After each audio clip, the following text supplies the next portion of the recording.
Iwe donu zomo wabuwe. Ema ya ni dien ewo ya fe waya la ni kikpe akeku. Niwe dien ewo waya buwe. Me notin wa. Obe ebere ge imeme. Wako. Iwe donu zomo no wume.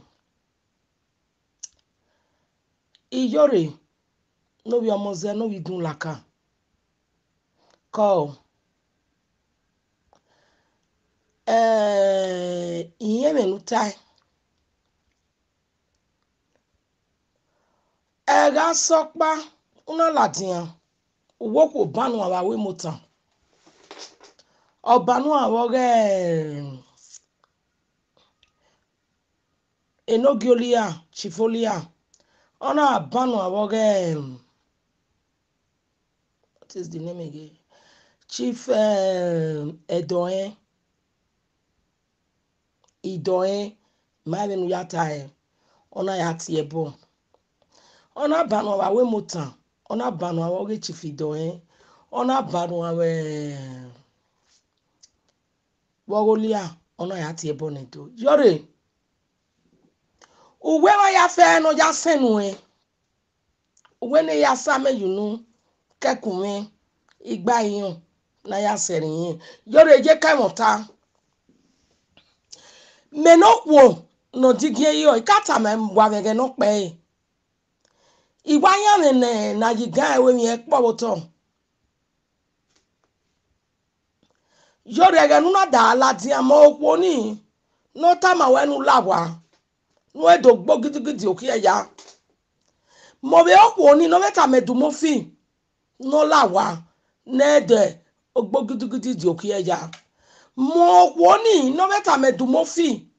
gwa ganu to taji ni ege no na tie bonu ruan mo be ti apasu bi no ye pagbo ruan mo okwo ni no ta ma gwa ganu to taji no yu pono fu abon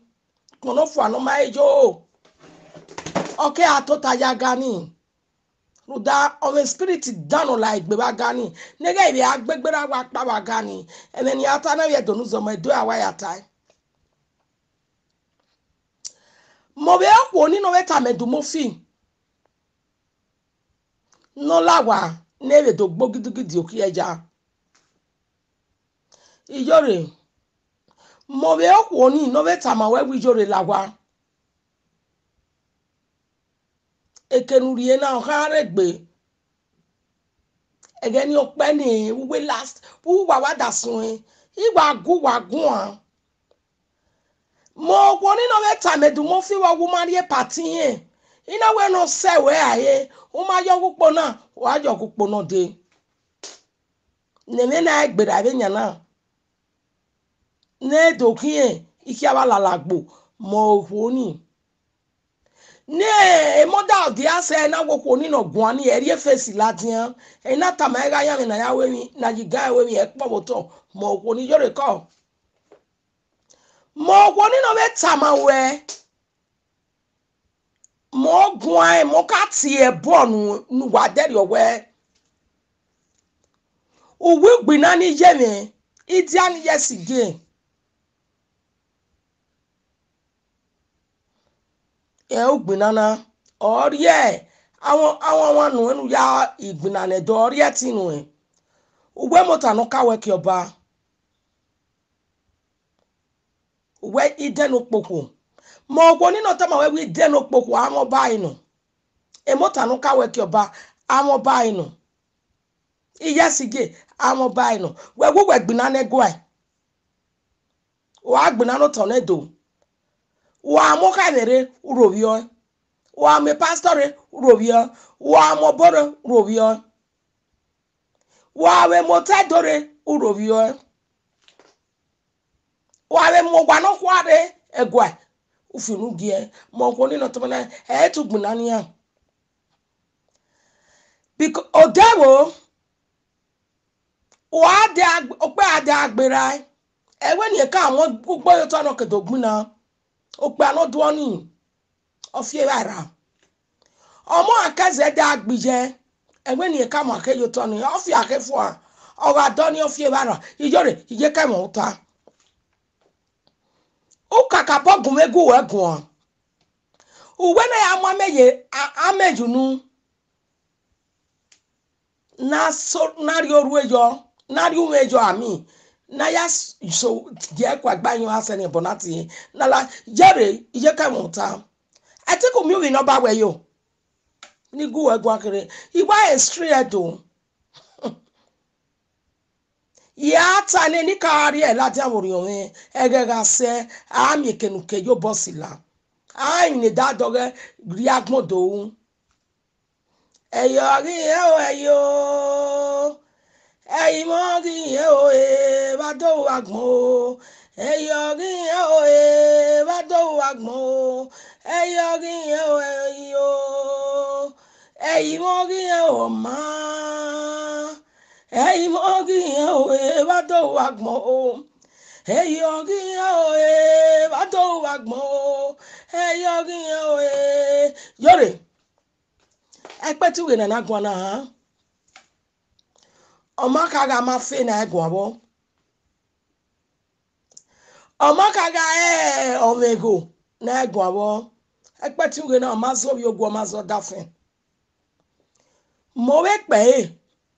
be no ma na bu obo oma bu ogwe oma fuezu oma ruao oma kunke e anyo e odi e fe mo kieki ati oma beri oye eni kemi no riri alogo ede ari ota mi no gwe ye ta mo pe yo recall ye kemi o weta na ije kemi e o weta na ije megu mi no ba we yo emi ga susula dao all ki anoredo o zese kian eri to wa ba yo edone ware edoni godo mi godo edona na zuka mi no rerejo ikwo ya fe iti wa ije line ije no bude bo aje je ni je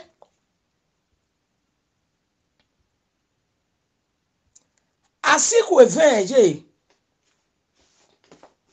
do wa magi enya ni tamuwa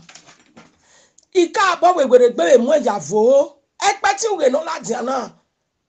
ezo bi ogun ezo da fe no temata mami ko ya yiko ijore ije kai mo wuta o mo ta ma wedene na me iye nu kokomo o ta ma wedene na ruda wo ijore na wi ye kai mo wuta ugwe ya me jani ya sigi oge we ari agmo di oge were ndogun na nedo ugwe de no poko oge were ndogun na nedo ugwe mota no ka we ke ba do ge were ndogun na nedo no dogun na nika wa ati nika eni gi sunu wo tedo o mata aladian una muna ya we gbo ga ran tata o ma goladian ogun me go ne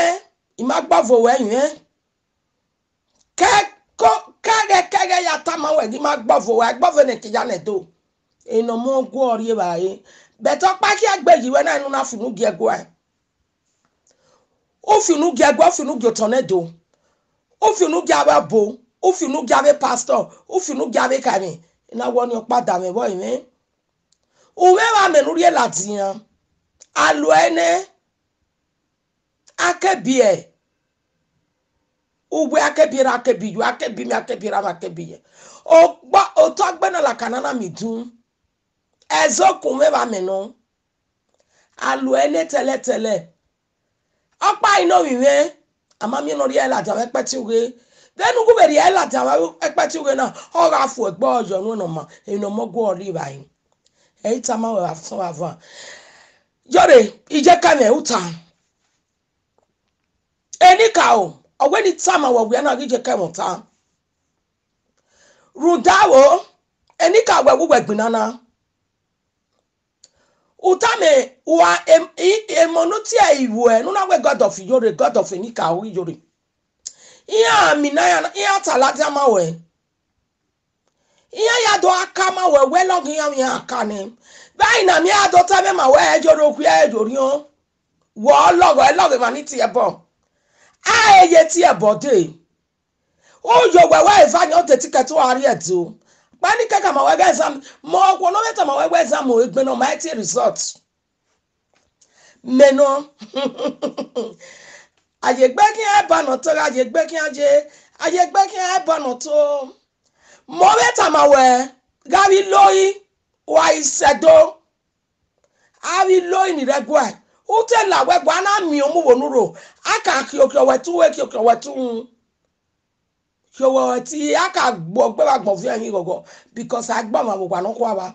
aka gbo ni we get to kill wa more time gbe imu egbe nya wa ari egbe ma mi aga do nugujo wa je ruda ke no wi eja inya no wi eja do e ke no wi eja do inya no gwopo wa mo je ma mi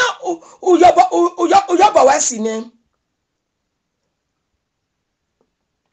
anya watu eno nya wa o edome gwa ya gi matu eno nya wa o arinya o wa obanedo onya o wa o ijore usori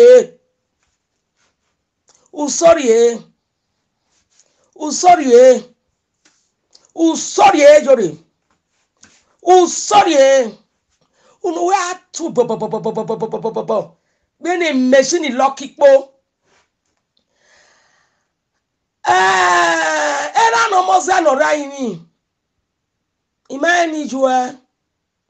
idun laka nu debwe o egie iya wie ejaji akikoka ruda iya ga edo e ka efie onu abe ka ne kaka o ka fi onu o ka fi tu laka nu una debwe o na mugia una sisa una senia iya mawe ni ati ewe la wa iya mawe ni ati ewe la wa wa magi re wo ko re do gwagun go we eti e boni dun laka o mala dianu ti e do wa bure ni nu won gbegbegbe I ma gbavo we onika ma gbavo we igi sa awi gwe igi sa ni ai koko yakati no fi obojo no ya de ticket wo kore uga gi sedo aka jo bot kan we no mu da we gwa we iri do wala gogo wa fi yemi ni ogwe gbegbe ire do ta umaduoni una ya pe papa wonu ti e poi una wo etiti popopo owe ya mo ya bo wa je yi iyore si edove osiku even ikwo iyore usiku even iyore no ya mo se no bi dun laka gwegi on una ri eye ko mata ebe do iwe mi nugu ma enika we mi nugu ri ma ari muere nya na fi onu una do go do le do ikaka mo ga no pe na we tutori ado ope ni ka mi tamawe ina we tu do le do ye o do gbeku jewo ijore u gbeku jewo o ma mi no tamawo we na tamawe ni ijore u gbeku jewo jore u gbeku jewo wo gbeku jewo ebe logo ma ro pa we bo ka logo we no pi e jori o ugogo pa won na we bo alogo we aka ya zese ne do na we ku ma be mi wa anya ugo confess ma we no ku eni ka ya zese ne do na vie gbo a mota ma we we na wa ti e ba mo sele ni ka o ku ke view asiwe benu agabo ri agabo e mo fi face iti e bonu e iti e bonu e iye nu gwe mu jore mu waja awo do ma me wo do e logo tenedo e logo diendo eni ka we logo ma o do ma me e wa vacuum ijore mo ki face because enu gwe jore yon ijoro penu yayin ko e lora ben uwenene bologo emane bogele emane bolo o sege ai o sege abeni o tuna gie bologo uwene ọmọ náà yẹ pàmò ìsìkà bíẹ́ ní ká ọjọ́ tẹ̀dọ̀ èmi ní ajá wọn èrè ní ká yóò tọ̀ ní ètò ká yẹ jọ́rè dọ̀lẹ́ ní èyí ta wọ́n vie gbọ́ à ẹlọ́rẹ̀ ẹni ká wẹ́lẹ́rẹ̀ tó èmọ́tà náà káwé kí ọba wẹ́lọ́rẹ̀ tó ìdè náà pọ̀kọ̀ wẹ́lẹ́rẹ̀ tó ìjẹ́ ní ìjà ní yẹ́sì gé wẹ́lọ́rẹ̀ tó òwe yà náà ibi ọba náà ire yàfẹ́. Iya we logo do jore wo logo amebi uma mu me lawa uma mu gai lawa pẹ̀lú na era mi ala oria amegi gbo me gbe gai ni una so mami awon ati anebi o jore wo logo o oga ai mata ta jore go logo eri ni ka okay because oga ai mata ogi onu ya fo o ma gi onu ku ye yorion benu ku ye yorion ni oga mi ege ya logo eri ni ka okay eri oto no do guy eri o enu gbowodo ni jo mo kai eri mi no ku mu yo to takara na eri ete no eri we awa peke baba na o ma na we gbe pewe the whole day wa fi bojo oguya wo logo eloge do yeye uwe ko ya fe ni giro ta ogbena la kanana le dun nemi no maje yan wo logo ojore eloge do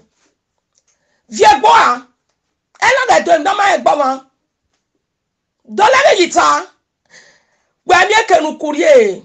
igwo kan fi du la ka yan fi onu de so big pe a amegbe uwe gebe na miki e ka ne vi pe a eri ave mi ko ni gbegbe gbe mi no ko mu yo to takara na eri enu gbe mi no si ewo a ki ogwo yo to de no si ero e ya ba po yan wo won ya se fine when it tag we na eri gbe na oje